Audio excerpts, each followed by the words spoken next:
This is Sarnia Lambton Daily for Friday, June 5th. Good evening, I'm Terry Doyle.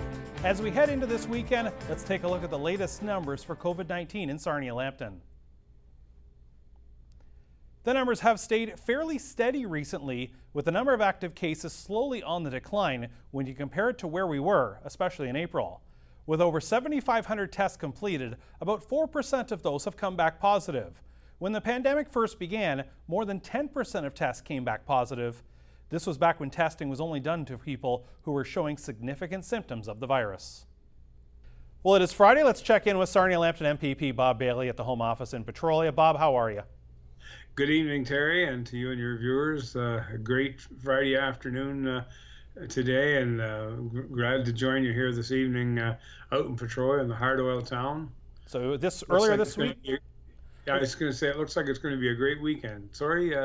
I jumped on you there. I was just going to say, earlier this week, I know you were in Toronto. It was warm, I know, there as well. But as part of that, getting some business done at Queen's Park. And I guess that's the thing. As much as we're in the pandemic, needing to get some work done at Queen's Park and the government was sitting, take me through. I understand social distancing, of course, had to be put in place as well. Yes, we made a decision, the government made a decision with the House leader that he felt it wasn't his place to say. Originally, when we went down, there was only 20 or 30 of our members there, and we took turns rotating through, and we'd only had, I think, a total of 40 members in the House with the opposition parties and ourselves. The House leader heard a lot of complaints from myself and others, of course, that said, no, we'd like to be part of the discussions, part of the voting. That's what we're paid to, is be at Queen's Park to, debate legislation and vote and speak on behalf of our constituents, as well as respecting the social distancing. So in the House, we never all were in our seats at the same time. We had a limited number of members on the government side that could be in the House.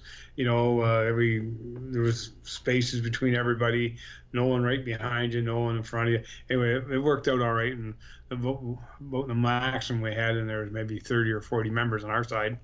And but then when it come to voting this week, something I had never seen before, and I guess it was the first in the history of our legislature, to accommodate everybody, because the way the standing orders are, you have a 5-minute bell for a vote.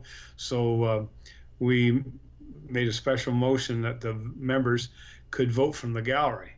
So there's no tours there now, so there's nobody, the public aren't in there. So all of the members were able to go up into the gallery so we could all be in the House at the same time. And again, with social distancing, you'll be able to see it on TV. If anybody goes to the Queen's Park archives, you can take a look at it. But so over that 5-minute period, we were all able to cast our votes, aye or nay, and the votes were cast that way.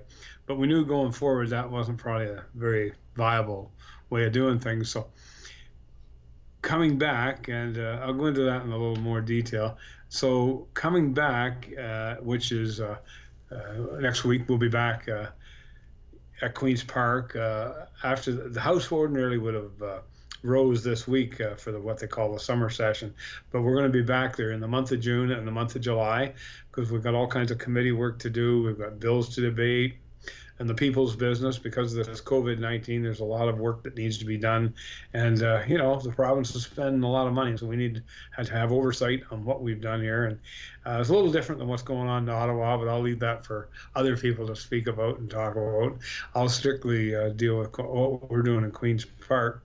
So to accommodate all the members that wish to be there, and when we come back, our place is almost we have almost 70 members or so in our caucus, so that would be a little awkward to have that many members in the House without using the galleries again. So we come up with a new way of voting. The House leader did. It's similar to what they do in England. So instead of a 5-minute bell, it'll be a 30-minute bell. So when the vote's called for whatever issue it is, the bells will ring for 30 minutes. The members will all go out into the hallway, and if you're going to vote yes, you'll go in one lobby and take your time, and you'll go through, and you'll be counted by the clerks, and you'll exit again. And so it'll take 30 minutes. So you'll have the ayes voting on the one side and the nays voting on the other side. Apparently that's what they do in England, because for a little trivia, House of Commons in England has 600 and some members, and of course it was never built for that many members. There's no way they can all sit in the House at any time ever, and so they do the same thing there. They vote over a period of time, and people come in over 30 minutes and vote and then leave, because there's not room for them all to sit there. And of course now with this COVID-19, you couldn't anyway. And we'll be in the same situation here in Ontario until we get this solved, to protect our members and our families and of course staff, the limited staff we have there. It's actually only the House clerks. They're the only ones that are there. I applaud them, and of course our security people that are there, and they've got everything down. When you come in the morning, you have to answer 3 questions.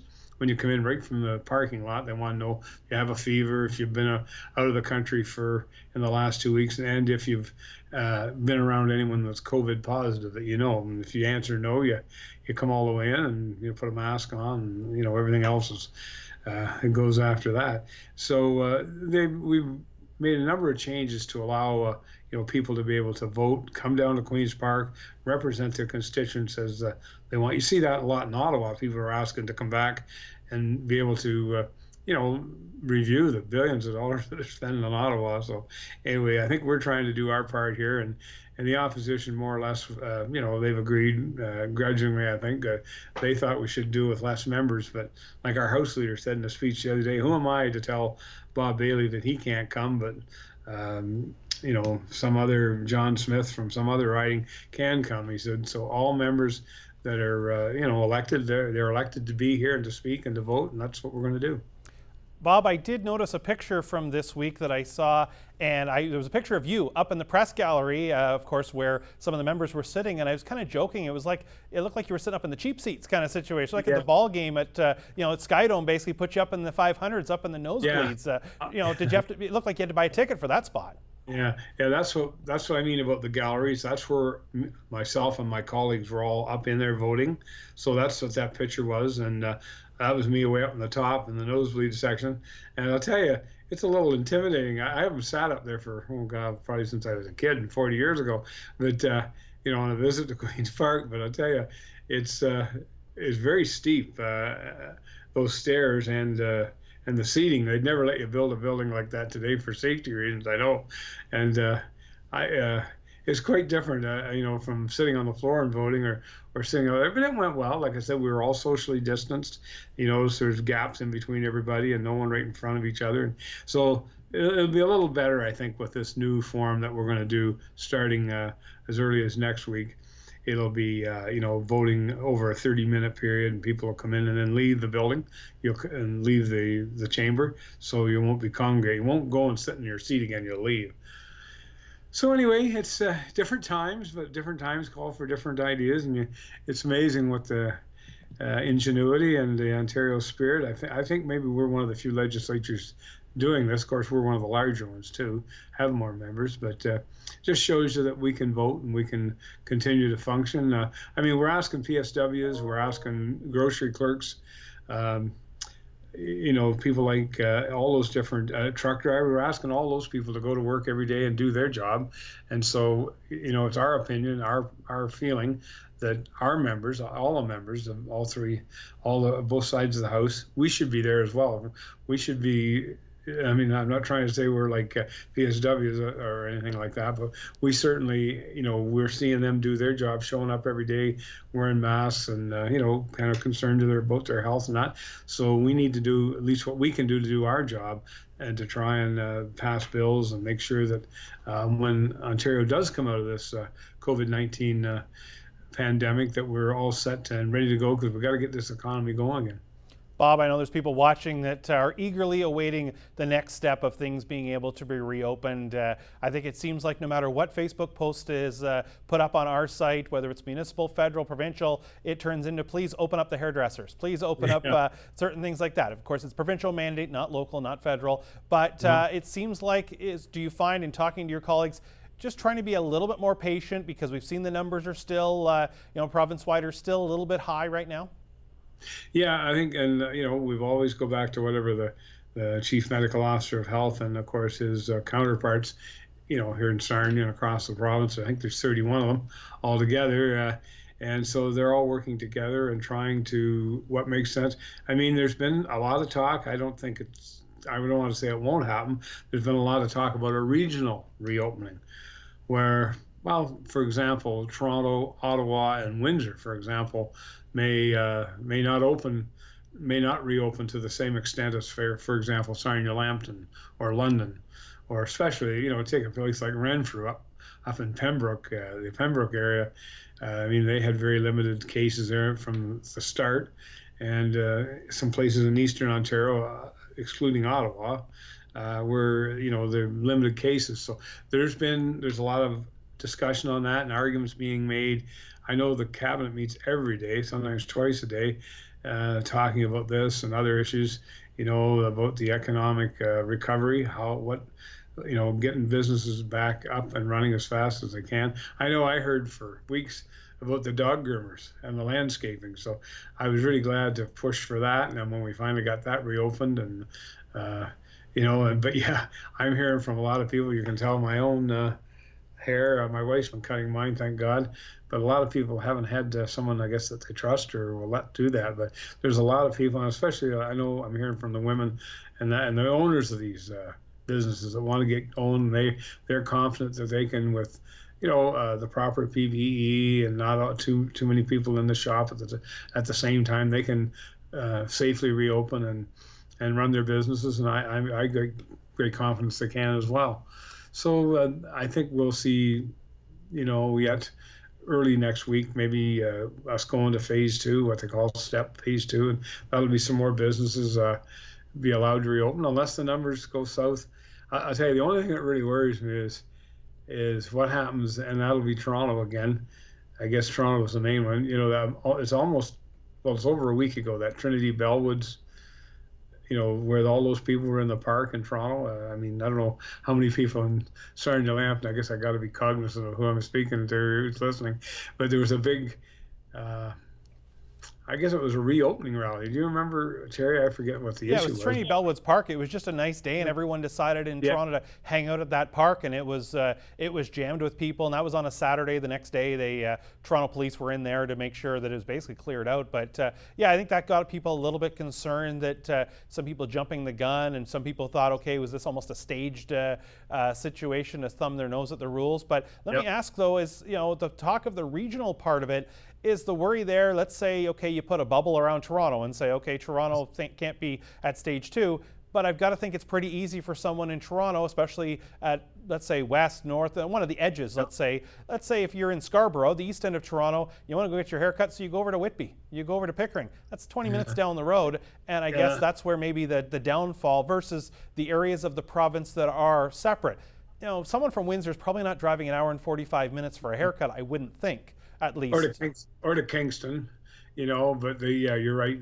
Whitby would be very close. I mean, especially with no traffic these days, but that's the concern. How do they, the local people are arguing for their own area, but yet they're concerned about reopening too soon.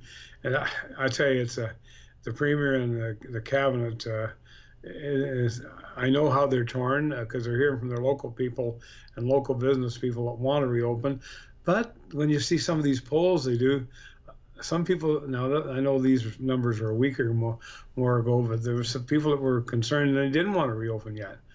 They were concerned that they'd be able to reopen safely. So I know the churches are anxious, a number of them, to reopen. I know there's some parking lot services that have been taking place, and I think you're going to hear something on churches being able to reopen indoors soon. And I know there's a lot of online services. Some people, denominations, tell me that they have more followers online than they maybe had showing up in person, and so they're quite happy the way it's going forward now. And so I'd encourage people to check some of those sites out. And I know there's some in Sarnia Lambton. I won't try and recount any of them here right now because I don't know the websites or anything, but you can find them, I'm sure, through Google, and your TVs maybe even cover them for all I know. But yeah, so it's a big decision. Do you reopen the whole province and a province of 14.5 million people plus? Certainly, there's certain situations that are, like I said, the far north, like Renfrew, Pembroke. No one's going to go there unless you're going up camping and you're going to go for a week or two and take your tent. So, but yeah, Whitby, Oshawa, places like that are close to Toronto. If we tried to close Toronto down, and that's the concern. I mean, I don't think anybody's going to drive from Toronto to Windsor either, or even Sarnia to Windsor. But not unless you had to. And the border's still closed. We're not going to have people going across there. I don't think anybody other than and I feel bad for the small business people that are involved with border traffic, because I know this has been tough on them, relying on commercial traffic and no visitors as far as just tourists and that. So we need to get this tourist industry going. I'm on a committee that we meet by Zoom at least once a week about, and I was put on there as a caucus member. How do we get the tourism industry rebooted? And it's such an important part to the Ontario economy, billions of dollars every year.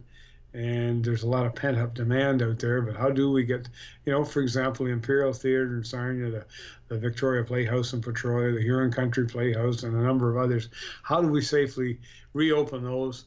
And I know their volunteers and their members are aching to get back to work, and of course all the restaurants that service them after the shows and the matinees. We are out of time. Enjoy your weekend out there in Petrolia, and we'll talk to you again next week.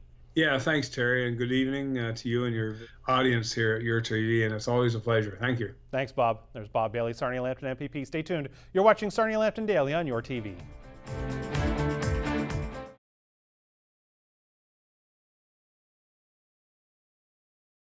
We know many events throughout Sarnia Lambton have had to make adjustments for the 2020 season because of the pandemic and what's been going on, limited crowds, you name it. Here's Mark Perrin from Bluewater Borderfest. And Mark, you've got some news, and unfortunately it's not the greatest news, but there is a light at the end of the tunnel. Yeah, thanks, Terry. We appreciate being on here to share kind of the updates on Bluewater Borderfest for 2020. And we've worked hard. We kind of sat down, and obviously knowing lots of events have had to postpone with the social gathering limitations of 5 or more, and wanting everyone to be safe first and foremost. We've worked with the industry kind of management and bands and said, okay, do we look at moving something to the fall or the winter, or what's kind of best case and what everyone feels like? And we've came up with moving it just to 2021, postponing, keeping the same headliners. So Our Lady Peace and Finger 11 for our rock night, Randy Hauser for the country night, and we're just working to confirm the other country artists for that night. But we're excited. The event will still take place, so no kind of cancellation. We just want to say postponed. And in 2020, it will be June the 24th to 26th weekend. So we've confirmed all the dates with City of Sarnia. They're all good to go for Centennial Park to be back up and rocking with music again. That's that late 2021 date, or the late June 2021 date for that. Had to be tough with you and the organizing crew because some people were still trying to see if they can have their events. I know you and I talked a while ago now, probably 8 weeks ago now, as this has gone on. There was maybe thought that if you had to push it back a little bit further into the summer or maybe even early into the fall. But did that make difficulty with the artists and maybe not being able to do 100% of the show you wanted to do? Yeah, I mean, we from the get-go kind of knew all options were available and on the table. We spoke with Rob Harwood at the City of Sarnia and kind of had backup plans of we could go inside the arena if need be in the fall or in the winter. So really had all options, and want to thank the City of Sarnia for allowing kind of us to really work with them to look and explore options as we needed. But ultimately, yeah, talking with artists, everyone's comfort level was more. 2020 essentially for music festivals or concerts is a bit of a write-off, and the rescheduling kind of phase has been to that 2021. So we begin really exploring what date options work best, and obviously trying to keep it 3 days of a music festival for Sarnia Lambton. And it just happened kind of June. Everyone's calendar looked good, and we said, well, school's out. That's the first week school will be hopefully out after a full year of a successful school campaign, and let's do it. It will be a great celebration kind of before Canada Day and everything 2021. Mark, I'm not asking you to speak for them by any means, but we see some of the other events in the region that are even would have been early fall events or late summer. They've already canceled, and one of the things they say is we can't really be asking for sponsor money now, and these events take months to put together, and it's pretty hard now. Was that one of the things you ran into as well, as you had certain things in place, but to sort of put those finishing touches when people can't get together face to face, sponsors are having more challenges? Is it just where it would have been almost felt like that idea of, you know, scrambling and piecing it together? Yeah, a little bit. I mean, we were fortunate to be planning kind of since last year's event. So we had the fall and going into the spring with some of our sponsorships already confirmed, and the Carpenters Union, Local 1256, stepped up as a presenting sponsor for us. So we had things lined up relatively, confirmed with some of our partners, and we were waiting on some of the grants with Borderfest.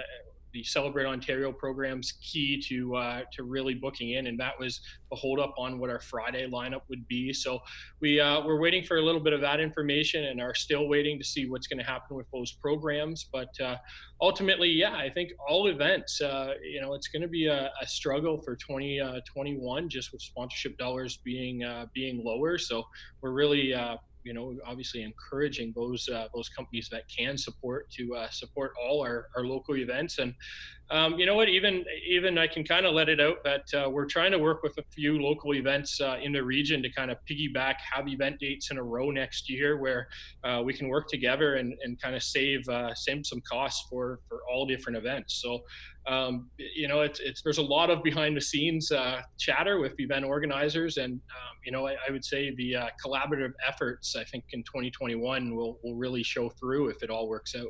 This, of course, was scheduled for later on in July originally. If you had waited longer, could it have made it more difficult to line up the artists in 2021 because their calendars would start to get filled up?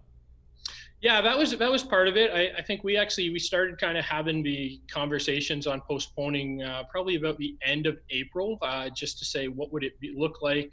We knew City of Sarnia.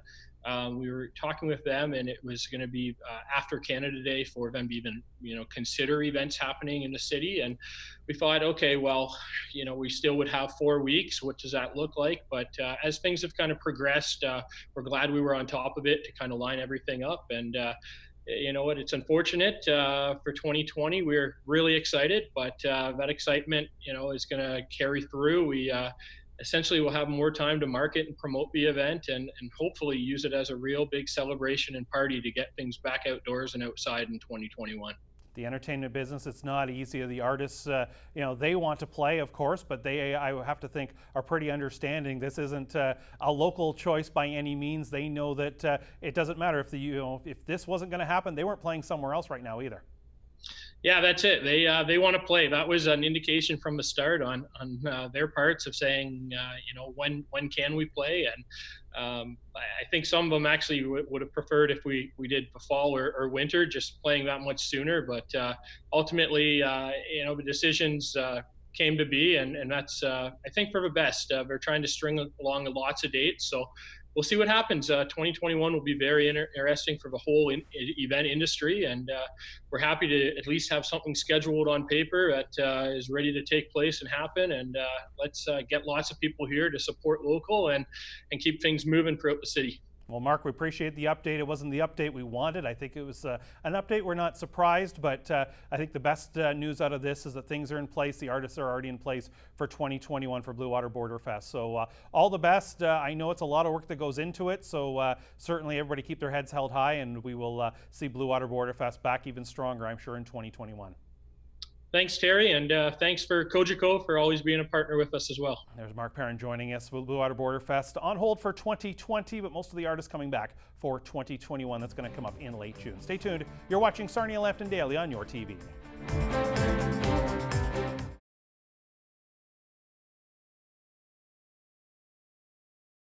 That's going to do it for our show tonight. Thank you so much for joining us. We are off for the weekend, but you can follow us on the Your TV Sarnia Facebook and Twitter feeds for the latest updates on what's going on locally. For all of us here at Your TV, I'm Terry Doyle. Have a good weekend. We will see you back here on Monday.